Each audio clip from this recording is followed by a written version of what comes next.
to call this meeting of the Board of Zoning Appeals for Monday, September the 16th, 2024 to order. Our first order of business is the roll call, which establish a quorum. Jan Horvath. Here. David Ramirez. Here. Ron Bates. Here. Kathy Kim is me, and Daniel Bowling is absent.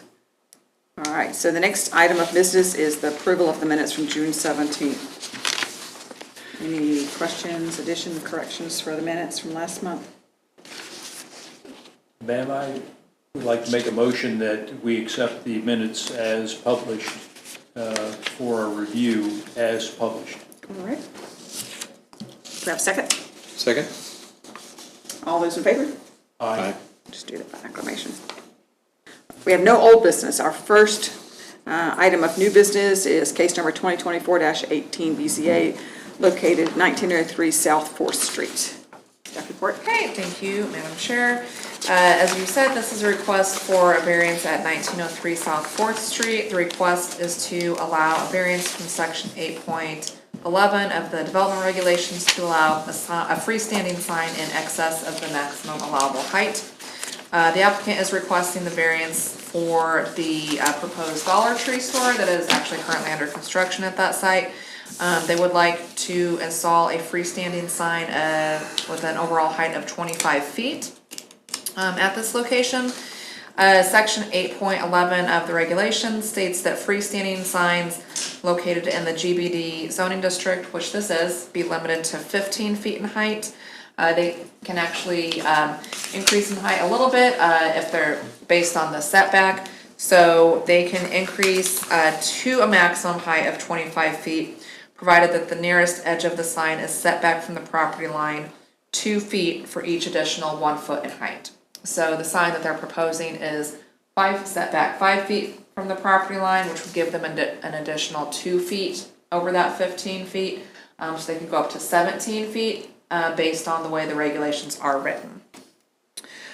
So along 4th Street, between Spruce and Limit, there are a number of existing freestanding signs in excess of 15 feet that were installed prior to the current regulations. Those signs are all considered existing non-conforming.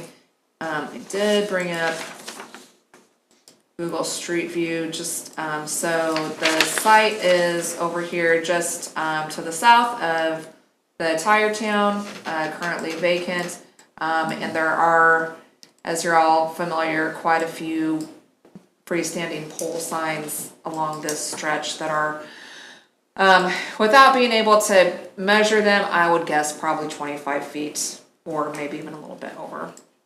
So up and down there. So the sign would be kind of in character with what is in the general area. So the applicant is here if you would like to hear from them with the sign company, or I can answer any questions that you might have as well. Okay. Why don't we start with questions for staff? Anybody have any questions for staff? You said you don't know which signs along that run are over the... You know, I don't. We don't have a way to really go out and measure them, a tool to do that, and unfortunately older sign permit materials have not been kept real well in this office. You know, going back, and a lot of those signs have been there for quite some time. But just based on what we know with this and other signs that have been installed, it would be my best guess that most are probably in the 25-foot height range. Is that picture a comparison to what, for O'Reilly, or is that what it would be on this side of this? It would be, this is, I think, kind of you're talking about this one? Yeah. Yeah, I think that's sort of looking from behind. That's definitely not in comparison to that. Yeah, here's the O'Reilly sign. Yeah, and just looking at the sign in comparison to that track, I would guess it's probably at 20 feet at least. I was just wondering about the dollar sign, if it was, or the Dollar Tree sign, Oh, where'd it go?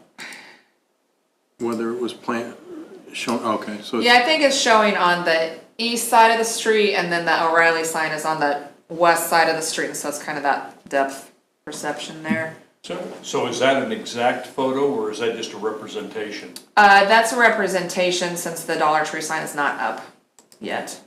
That's where they're planning on putting it. Yes. And that would be 25, that sign, the representation of that sign pretty much corresponds to 25 feet high. That would be my guess, and yeah, the representative from the sign company could talk a little bit about how they made the renderings. Okay, thank you. You have any questions? I don't. So are there, obviously, all those other signs went up under the previous ordinance before this current sign ordinance. Are there any plans to change the current sign ordinance in reference to this zoning district? Not currently, but this is one of those things when we start getting a number of the same type of variance request that we'll take a look at maybe revising back. And so it has been within the last probably 6 to 8 years that we did revise the sign ordinance and took that maximum height down quite a bit in an effort to, kind of change the overall aesthetic. But again, if that's something that we continue to receive the same variance request and it's kind of the general consensus that this is the way it's going, the variance requests are getting granted, that's definitely something that we can take a look at again and have the planning commission review. Along that general area, have we granted any variances recently? The Casey's went in there. Their sign, I think, is probably less. They didn't request a variance, I don't believe. They did not request a variance, and that was, it was an existing sign that they resurfaced. Oh, okay. Yeah. All right. Okay. Oh, yeah, they were gonna add some height to it and weren't able to because it would have increased the height. That was the old Burger King sign, wasn't it? That they reused? At Casey's? I'm not sure, honestly. No? But, the Casey's has been there. So, yeah, I'm not sure. Have we had a height variance request since the coffee, I don't hear coffee sign, Starbucks? Starbucks, not along 4th Street. We did have one out at Shrine Park and Eisenhower for the gas station, that Sunoco out there. They redid their signs and did request a height variance. And that was an existing sign, though? That was not, yes, that was that not a new sign like correct, this? that they reused. And as I recall, we denied Starbucks. Yes. Yes. Yes, we did. Yeah. Right. All right. They don't seem to have slowed down. No, their business, there's so- always a And line of theirs, I wanna say Starbucks. theirs ended up being like 22 or 23 feet based on how far it was set back, so it was still closer to that 25 feet just because they had some room to work with the setback there. Right, okay. And what was the height of their sign on Eisenhower? It was over 25 feet, For the Dollar Tree? I believe, wasn't it? Oh, for that Dollar Tree? No, there was no variance requested for that one. I guess, yeah, but not for the Dollar Tree out there on Eisenhower. Okay. Any other questions? No, ma'am. If not, I'll open the public hearing. Would you like to speak in favor, or I assume favor, not opposition? Yeah, my name's Ryan Shirley. I'm with Shirley Signs. We're the applicant for the variance. As I said, with the setback and the site plan on the property, they don't have enough room to set it back to actually be allowed the 25 feet. So that's why we're applying for a variance. As far as we can't set it back as far. The other thing is. The other main reason is vehicular safety. People being able to see the sign and having enough time to make the maneuvers to turn in, and that's why there was a letter in there that referenced the American Association of State Highway Transportation Officials. They're kind of the experts in how long it takes for a driver to recognize something and have enough time to turn in. And that's kind of what we're basing this on. As far as the height, changing the sign code being 15 feet. With signs, it's not really a one-size-fits-all deal. You kind of need to take into consideration, how far people are going to be driving, or how far from the sign they're going to be before they're gonna recognize it, and do they have enough time to turn in there? So. And I'll answer any other questions, if you guys have any other questions for me. Any questions? No. Thank you. Anyone to speak in opposition? If not, I will close public hearing. Any discussion among board members before we go to the elements? I don't have anything. I don't have any. All right, so the applicant must show that his property was acquired in good faith and where by reason of exceptional narrowness, shallowness, or shape of this specific piece of property at the time of the effective date of the zoning ordinance, or where by reasons of exceptional topographical conditions or other extraordinary or exceptional circumstances, that the strict application of the terms of the development regulations of the city of Leavenworth, Kansas actually prohibits the use of his property in the manner similar to that of other property in the zoning district where it is located. A request for a variance may be granted upon a finding of the board that all of the following conditions have been met. The board shall make a determination on each condition, and the finding shall be entered into the record.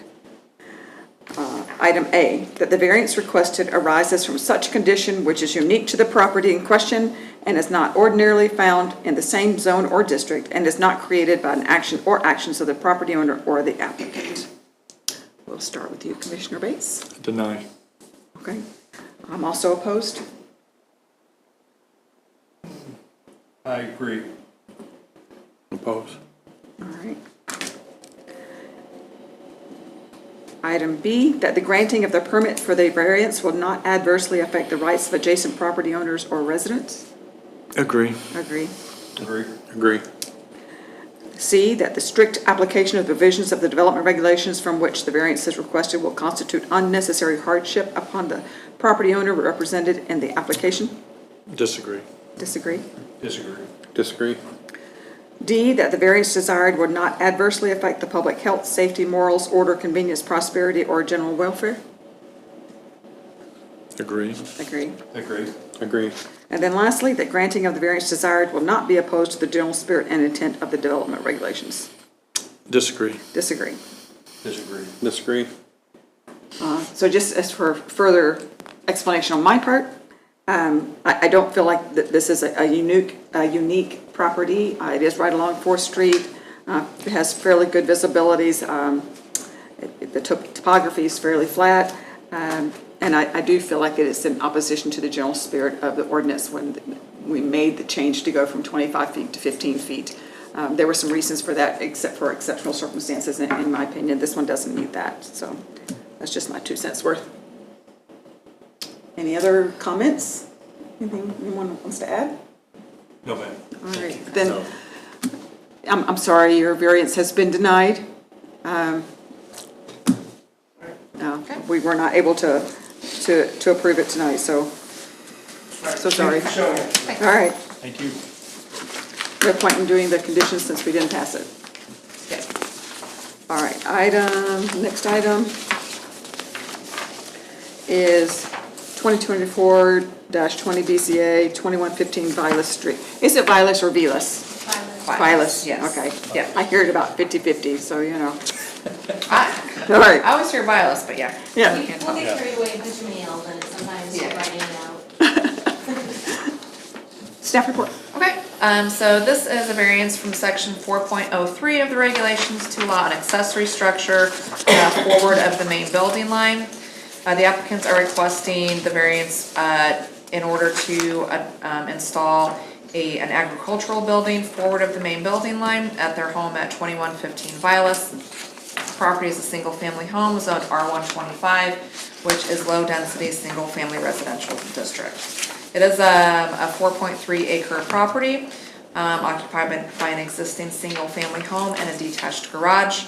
The home and garage are roughly in the middle of the lot, north to south. As you can see here, it's this large property right here, and a little bit closer to the east property line than being in the middle. So they're intending to construct an approximately 3,300 square foot agricultural building to the west and north of the existing home, as well as to add a covered extension to the existing detached garage. And before we get into it, I'll bring up their attachments.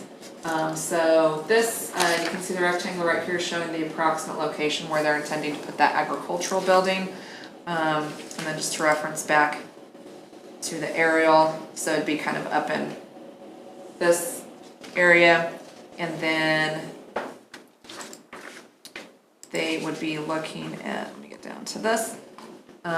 There's an existing, you can see the home here, the existing detached garage, and they would be adding the covered portion in front of that garage going towards the east. And then they did provide some pictures. So this is sort of the general look they would be looking at for the agricultural building that they would be installing. And then this would be the style of the covered extension that they would be looking to add on to the existing detached garage. So section 4.03 of the regulations do state that no accessory buildings shall be erected in any required front or side yard or at any other place forward of the main building line. And so we have had this come up fairly recently with an accessory building on a little bit odd shaped lot, and so there's a little bit of question as to how we define the yards, and so I wanted to hopefully explain that just a little bit. So the regulations define front yard as a yard extending the full width of the lot and situated between the street right-of-way and the required building setback line. The front yard of a residential corner lot is the yard adjacent to the shorter street frontage. So with the house actually faces east towards that interior lot line. Does not even face Vilas Street. It faces east. However, it's addressed off of Vilas, and so the front yard is basically then defined as that area on this shorter width here between that and the house. So front yard. That's why we're having a look at the variance there, looking at placing that agricultural building in the front yard area. So,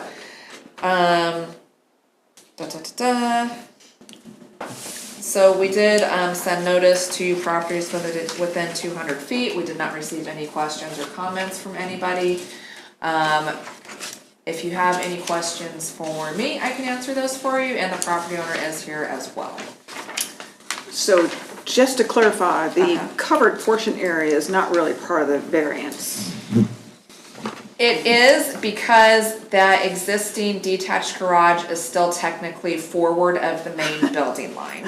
Okay. Because it's, even though it's the way the house is situated, it's on the side of the house. Okay. The way our definitions run, it's forward of the main building line since it's closer to the street. But it's So, just yes. one variance. Yes, one that will just variance, allow covers the both of both. those. Should you choose, you could break them out and vote on them separately if you wanted to. We've done that before when we covered a couple things with one variance, but yes, it is one variance to allow both of the proposed additions to the property. Okay, yeah, that part confused me just a little bit, so I was, yeah. And just for the record, I do know Chris and Julie Howell personally. We go to church together, so just for benefit of the board, I know. And we have talked generalities, but mostly in how the board works, but not specifically about her case per se. But so she understands how the BZA works, and Chris does too. So I just wanted to, for transparency, say that up front. Yes, ma'am. All right. Other questions for staff? Well, and on a side note, he did step up at the previous meeting after we had called it and had a quick discussion with Mr. Bowen and myself, just briefly. I asked him questions, and just to put it out there also. Okay. Not throwing you under the bus there, boss, but I just wanted to. And it was just for Mr. Howell basically to explain what the proposal was, since he couldn't be here tonight. There was no really discussion back and No, forth. It was just kind of Gotcha. clarifying what they're looking to build. Gotcha. Mm-hmm. So I'm sorry, can good. we ask questions then? Yeah. Okay, so because of just an unusual facing of the house toward almost like the backside of the property. Towards the side. Yeah. Yes, and then the garage is leaning forward. I've seen garages behind and next to, but never forward like that, just because of that the street and I've forgotten the exact, That's Vilas. Yeah, yes, so Vilas to the Vilas north and Street, Lemon to right. the south. that it faces. So that really, that almost creates that, in fact, it does create the problem that we're looking at then. Because they just have this driveway Yes, Yeah, off of to Vilas. that. And I know the house is it 100 years old? 150. Yeah, so the house is well over 100 years old, so when this house was built, there was nothing else out here, it was just kind of plopped on some farmland. Yeah. Right, because you know. if I remember correctly, all that property was, that belonged to that house. Probably. It did, when it was initially built, it was all Come up to commercial. the mic, just so we catch it Yes. for the record. When the house was initially built, it all belonged to the gentleman who built the house. He had an orchard, and the entire area, including the other side of Vilas, was all part of his orchard, and there's still existing trees from his orchard in that area. okay. Cool. Just trying to understand exactly why, you know, but, okay, it's just, it happens, it preceded the regulations. Yeah, so there were no property lines or lot lines out here whatsoever when this Yes. home was Okay. built.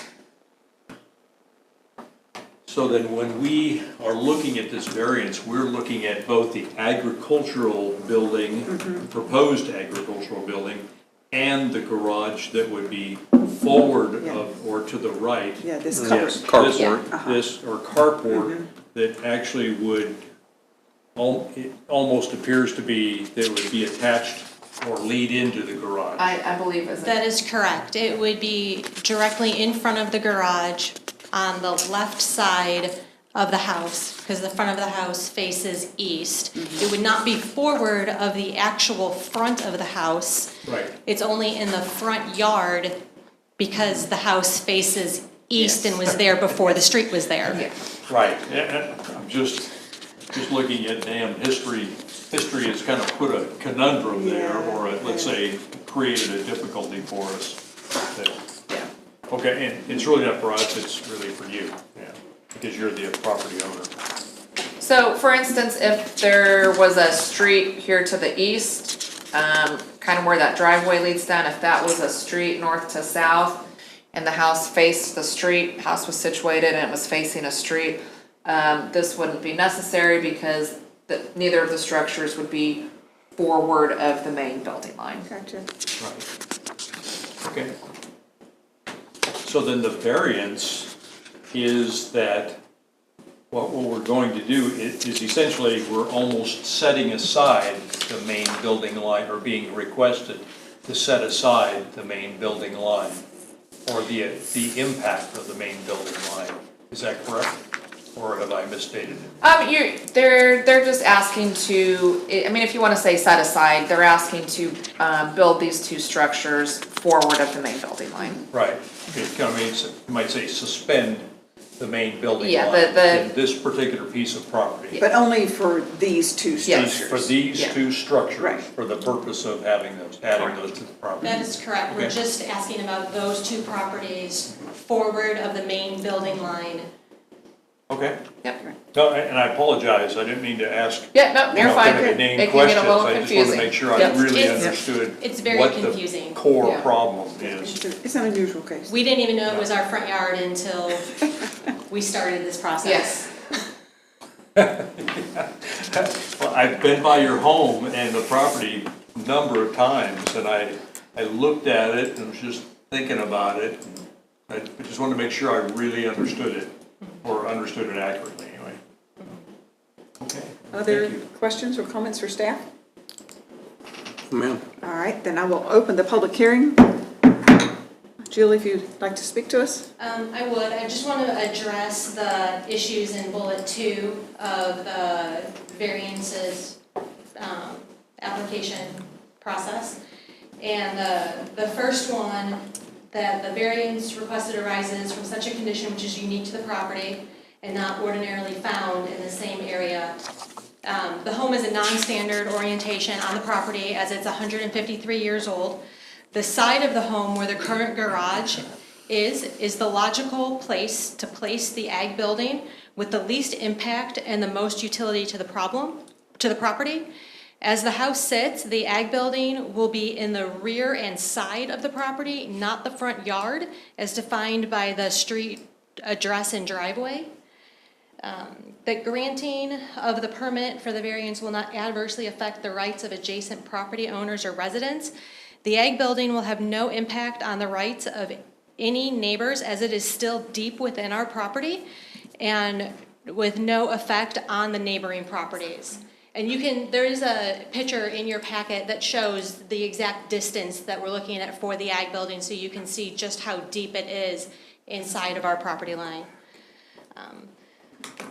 The strict application of the provisions of the development regulations from which the variance is requested will constitute an unnecessary hardship upon the property owner requesting the application. Putting the ag building anywhere else on the property would incur significant costs for access and would be a severe degradation to the property aesthetic if placed on the south or west of the home in accordance with what is defined as backyard or side by orientation. Both aesthetic and access would be hindered. We also, on the west side and the southwest side, we have several drainage areas that were put in to help keep the drainage going from north to south, and putting a building in that area would drastically impact the drainage that was put into the land. And the only driveway is the driveway that comes off of Vilas. So if we tried to put it behind the house as it sits or to the south of the house as it sits, we would have to route a driveway the entire way around the property, and it would have a significant negative aesthetic impact and cost to us to attempt to do that. That the variance desired will not adversely affect public health, safety, morals, order, convenience, prosperity, or general welfare. It doesn't do any of that. The granting of the variance desired will not be opposed to the general spirit and intent of the development regulations. The buildings that we have provided in the pictures complement the nature of the property and the current zoning, so we feel that we would not be negatively impacting the area.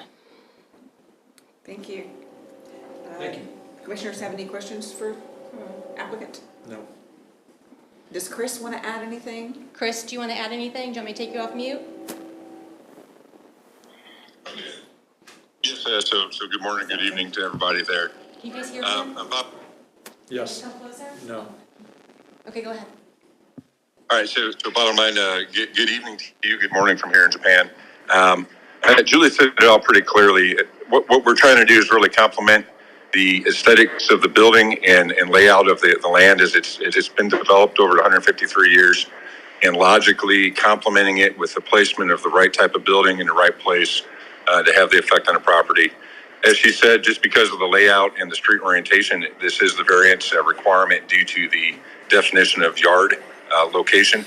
Other than that, I don't have much to add to what Julie said, and we just appreciate the time of the council tonight to consider this variance. Thank you. Okay. Nothing else, I'll close the public hearing. Yes, ma'am. All right, public hearing's closed.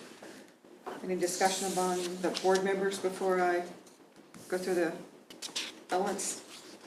No, ma'am. All right. I think your explanation of the drainage and then of course, the location of the driveway, that it should be clear, but I didn't think it was maybe quite explained in such a way. But thank you for your input. I'm not going to reread number one, which is the general criteria that I read for the first case. I think we all know what that is, but getting to number two, that a request for a variance may be granted upon a finding of the board that all of the following conditions have been met. The board shall make a determination on each condition, and the finding shall be entered into the record. So, item A, that the variance requested arises from such a condition which is unique to the property in question and is not ordinarily found in the same zone or district and is not created by an action or actions of the property owner or the applicant. Commissioner Ramirez? I agree. I agree. I agree that obviously they didn't create this. It's 150 years old. It is quite unique with streets on all three sides. So. Agree. Agree. All right. B, that the granting of the permit for the variance would not adversely affect the rights of adjacent property owners or residents. I agree. I agree. I agree. Agree. That the strict application of the provisions of the development regulations from which the variance is requested will constitute unnecessary hardship upon the property owner represented in the application. I agree. I agree. I agree. Agree. D, that the variance desired will not adversely affect the public health, safety, morals, order, convenience, prosperity, or general welfare. I agree. I agree. I agree. Agree. And lastly, that the granting of the variance desired would not be opposed to the general spirit and intent of the development regulations. I agree. I agree. I agree. I mean, it is a large property as well, and I think that we need to take that into consideration and approving it. I agree. You agree? All right. So in granting a variance, the board may impose such conditions, safeguards, and restrictions, excuse me, upon the premises benefited by the variance as may be necessary to reduce or minimize any potentially injurious effect of such variance upon other property in the neighborhood and to carry out the general purpose and intent of these development regulations. Does anyone have any conditions or safeguards or restrictions that they'd like to include with this variance? I don't. No. No, ma'am. No. I do not either. No? Then the board grants your variance. Congratulations. You're welcome. All right, so there's nothing else on the agenda, so do I have a motion to adjourn? Motion to adjourn? Second? Second. All right, all those in favor? Aye. Aye. All right, thank y'all. Bye, Chris.